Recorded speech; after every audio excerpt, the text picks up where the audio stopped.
En 1926, un ingeniero agrícola suizo llamado Justin Christoflo documentó algo que nadie podía explicar. Sus plantas crecían notablemente más rápido, sus rendimientos se multiplicaron, sus raíces alcanzaban profundidades que sus vecinos no podían explicar. No usó fertilizantes, no usó pesticidas, no usó máquinas, usó cobre, el cobre puro, y lo usó de una forma que hoy casi nadie entiende. Pero no como tú crees, no como los herbicidas y fungicidas azules que hoy llenan los estantes de cada tienda agrícola, no como el polvo que rocías sobre tus hojas cuando aparece el hongo. Usó el cobre de una manera completamente diferente, una manera que fue documentada, patentada y después, silenciosamente, abandonada. Y hoy, el 90% de los agricultores y jardineros que creen estar usando el cobre correctamente están haciendo exactamente lo contrario de lo que Christoflo descubrió. No solo no están obteniendo los beneficios, están quemando sus plantas, destruyendo su suelo y pagando por ello 2 veces al año. En los próximos minutos vas a entender por qué, y cuando termines este video, nunca más mirarás un producto de cobre en una tienda de la misma manera. La historia comienza en los campos del cantón de Ginebra, Suiza. Corría 1920. Europa todavía lamía las heridas de la guerra. El hambre era real, urgente, y los agricultores buscaban cualquier ventaja que la tierra pudiera ofrecer. Christoflo no era un campesino, era un ingeniero, y tenía una teoría extraña, que la atmósfera terrestre no era solo aire. Era un campo eléctrico activo, la Tierra cargada negativamente, el cielo positivamente. Entre ambos, un gradiente invisible de entre 100 y 200 voltios por metro que bañaba cada hoja, cada raíz, cada célula viva del planeta. Y su pregunta era simple pero radical. ¿Qué pasaría si una planta tuviera una antena diseñada para captar esa energía? Su respuesta fue una varilla de cobre de 14 milímetros enterrada verticalmente en el suelo, con una espiral en la punta. Los resultados lo dejaron sin palabras. Patente número CH-8T648A, registrada en Berna en 1926. Sistema para el estímulo del crecimiento vegetal mediante conductores metálicos. Las fotografías adjuntas a la patente muestran lechugas del tamaño de ruedas de carreta, zanahorias que requerían 2 manos para sostener, tomates que parecen pertenecer a una especie diferente. No era magia, era física. El cobre, por su naturaleza como conductor casi perfecto, actuaba como un catalizador entre el campo electromagnético de la atmósfera y el sistema eléctrico interno de la planta. Las raíces, al recibir una carga iónica más estable, absorbían el agua y los minerales con una eficiencia hasta 3 veces superior a lo normal. Y Christoflo no estaba solo.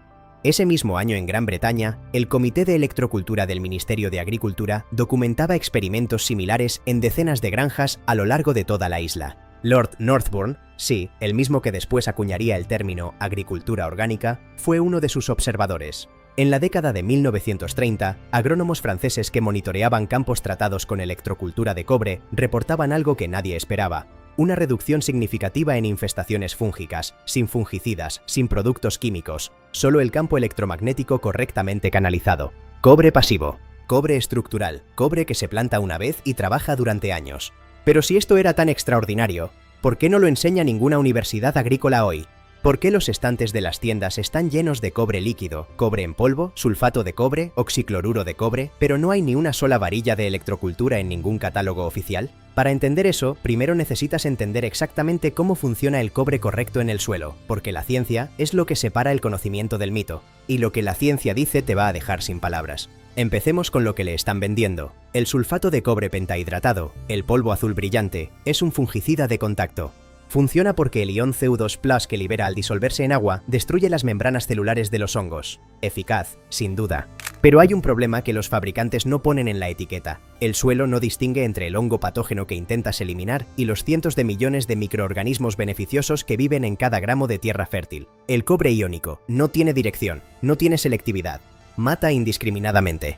Investigaciones europeas sobre suelos de viñedos con historial de aplicaciones repetidas de cobre han documentado algo inquietante: pérdidas drásticas en diversidad microbiana, caídas severas en la actividad de micorrizas. ¿Sabes qué son las micorrizas? Son la red de hongos beneficiosos que conectan las raíces con el suelo. La Internet subterránea de tu jardín. Los mismos organismos que multiplican la capacidad de absorción de nutrientes de tu planta. Los estás matando para protegerte de un hongo diferente. Eso no es agricultura, es una guerra indiscriminada contra tu propio suelo. Y hay algo más, algo que pocos mencionan.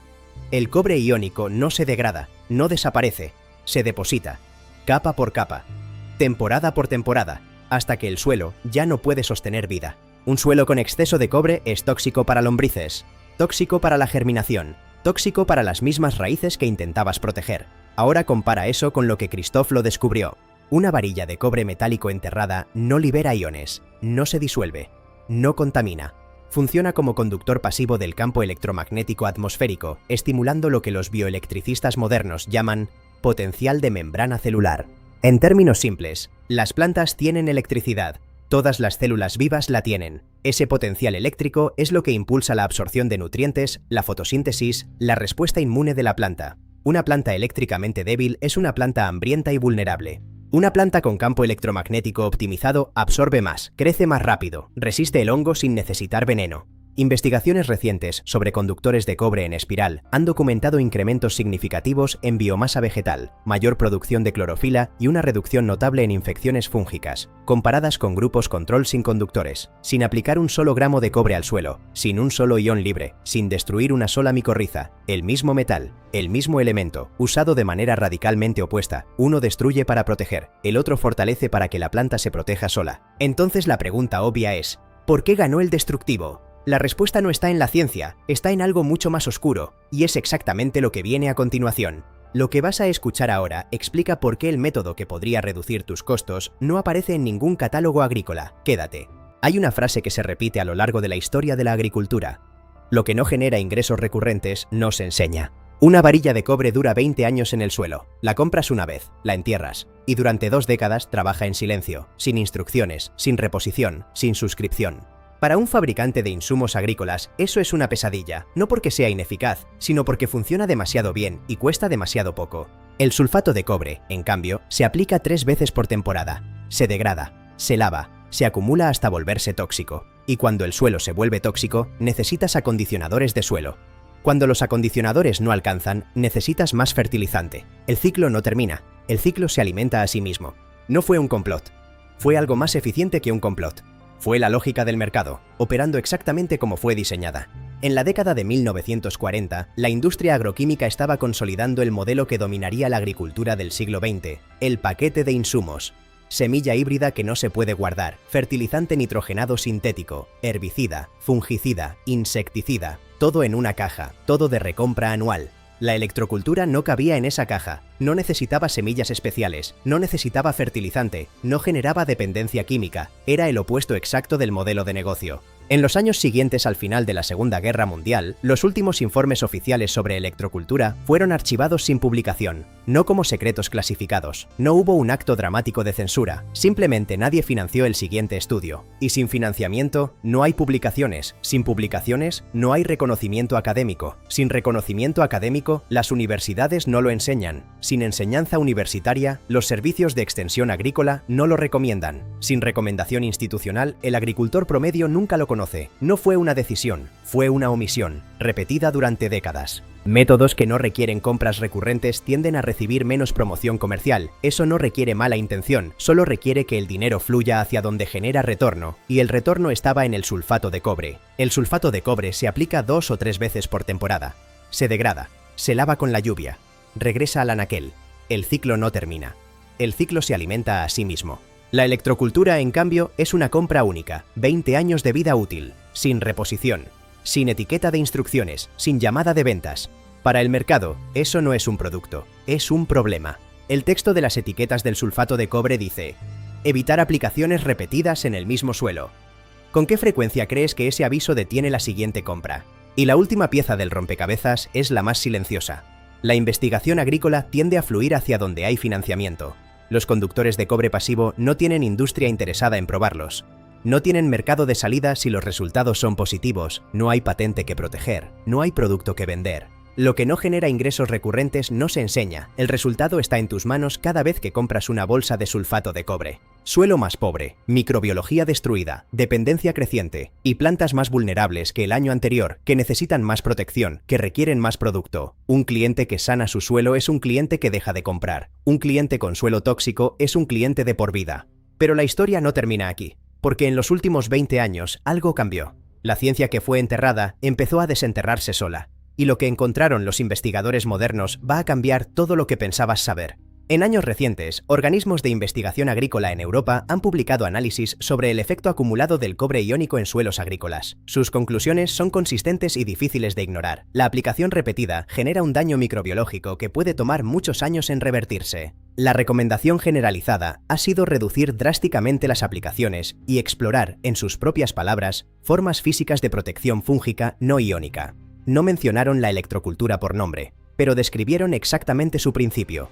Paralelamente, investigadores especializados en biofísica vegetal llevan décadas documentando algo que la agronomía convencional ha tardado en aceptar. Las plantas responden activamente a campos electromagnéticos ambientales. No son receptores pasivos de nutrientes, son sistemas electroquímicos complejos. Y cuando ese sistema eléctrico es optimizado mediante conductores pasivos, la resistencia a enfermedades fúngicas mejora de manera estadísticamente significativa, sin aplicación química, sin destrucción microbiana, sin costo recurrente. Agricultores que han implementado sistemas de conductores de cobre en espiral, desde parcelas pequeñas en México hasta huertos extensivos en Europa del Sur, reportan temporadas tras temporadas con menor presión fúngica y sin necesidad de fungicidas de cobre. En huertos pequeños donde se han instalado conductores correctamente, los agricultores reportan temporadas completas sin recurrir a una sola aplicación de fungicida de cobre, no porque ignoraron el problema, sino porque el problema no llegó a aparecer. El contraste económico es tan claro que no necesita porcentajes. Una instalación de conductores de cobre tiene un costo inicial mínimo y no se vuelve a pagar.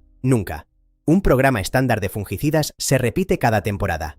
Durante años, durante décadas. La matemática no necesita traducción. Y ahora, por fin, vamos a lo que realmente importa. Cómo hacerlo tú mismo, hoy, sin gastar casi nada. El manual. El cobre correcto en 5 pasos. Lo que necesitas. Varilla de cobre sólido de 14 mm de diámetro. No alambre, no cable eléctrico recubierto. Cobre sólido sin aislamiento. Longitud, entre 30 y 60 centímetros según la profundidad de tu cultivo. Un martillo o mazo pequeño. Agua para marcar los puntos de inserción. Paso 1. La espiral. En el extremo superior de la varilla, el que va a quedar fuera del suelo, forma una espiral de 3 a 5 vueltas enrollándola sobre sí misma. El diámetro de la espiral debe ser de aproximadamente 5 centímetros. Esta espiral actúa como antena captadora del campo electromagnético atmosférico. Sin espiral, la varilla funciona solo como conductor pasivo. Con espiral, actúa como amplificador. Paso 2. El patrón de colocación. No coloques las varillas en línea recta. La disposición más efectiva documentada en los experimentos de Christofflo y replicada en estudios modernos es un patrón triangular o en quincunce, como los puntos de un dado, con una varilla cada 2 a 3 metros. En una cama de huerto estándar de 1.2 metros de ancho, esto significa una varilla cada 2 metros de longitud. Paso 3. La inserción. Introduce la varilla verticalmente en el suelo con el extremo liso hacia abajo y la espiral hacia arriba. Profundidad mínima. 2/3 de la longitud total de la varilla. Vertical siempre. Paso 4. La altura sobre el suelo. El tramo que sobresale del suelo debe quedar entre 10 y 20 centímetros. Demasiado alto y la espiral capta interferencias. Demasiado bajo y pierde efectividad como antena. Vertical siempre. Paso 5. El mantenimiento. No hay mantenimiento. El cobre en suelo húmedo desarrolla una pátina de óxido de cobre en los primeros meses. No la limpies. Esa pátina no reduce la conductividad eléctrica y sí contribuye como aporte mínimo de cobre estructural al suelo, en cantidades muy inferiores a una sola aplicación de sulfato de cobre. Una aclaración importante antes de terminar el manual. Este sistema es un complemento, no una solución mágica. Los resultados varían según el tipo de suelo, el clima, el cultivo y el estado de partida de tu microbiología. Un suelo muy degradado necesita ser rehabilitado antes de que cualquier técnica de estimulación electromagnética dé su máximo potencial. Esto no reemplaza la materia orgánica, no reemplaza el agua, no reemplaza el conocimiento de tu terreno específico. Lo que sí hace, reduce la dependencia de insumos recurrentes, fortalece la electricidad interna de tus plantas y trabaja silenciosamente mientras tú haces otras cosas. Eso no es poco. Costo total por cama de huerto de 10 metros, entre 80 y 150 pesos mexicanos o su equivalente en tu país, menos que una bolsa de fertilizante soluble, y no lo vuelves a comprar nunca. Hay 2 maneras de usar el cobre en tu jardín.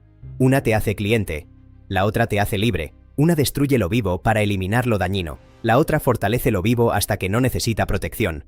Una llena los estantes de las tiendas. La otra llena tu suelo de vida. Justin Christofflo murió en 1962. Sus fotografías de vegetales imposibles siguen archivadas en la Biblioteca Nacional Suiza. Sus plantas ya no existen, pero su principio sigue intacto, enterrado en la física de cada campo electromagnético que rodea cada centímetro de tierra fértil del planeta. El conocimiento no se perdió, lo hicieron inconveniente, y tú, con una varilla de cobre de 14 milímetros y 30 minutos de trabajo, puedes hacer exactamente lo que el mercado no quiere que hagas: salirte de la suscripción. ¿Qué intentarías si las ganancias ajenas no estuvieran a cargo de tu cosecha? Planta el futuro. Suscríbete a Raíces Olvidadas porque la próxima bóveda se abre pronto, y lo que contiene lleva 4000 años esperando ser recordado.